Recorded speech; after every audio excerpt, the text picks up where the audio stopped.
nagsasalita sa seryosong tono na may diin sa bawat punto. Alam niyo ba ang pinakabagong issue na gumugulantang ngayon sa politika?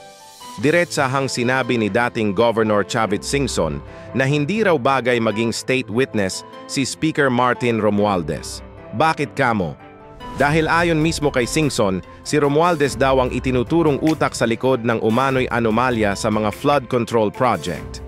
Isipin nyo na lang kung ang mga taong may malaking kinalaman sa isang kontrobersya ay sila pa ang gagawing saksi para idiin ang iba, anong klaseng hustisya ang aasahan natin?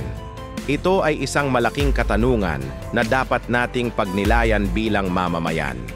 Paano pa natin matitiyak na ang katotohanan ang mananaig kung ang sistema mismo ay tila nababaluktot? Ano sa tingin nyo? I-comment nyo ang inyong mga saloobin. Huwag kalimutang mag-subscribe para laging updated sa mga usapang bayan na mahalaga sa ating lahat. Maraming salamat sa panonood.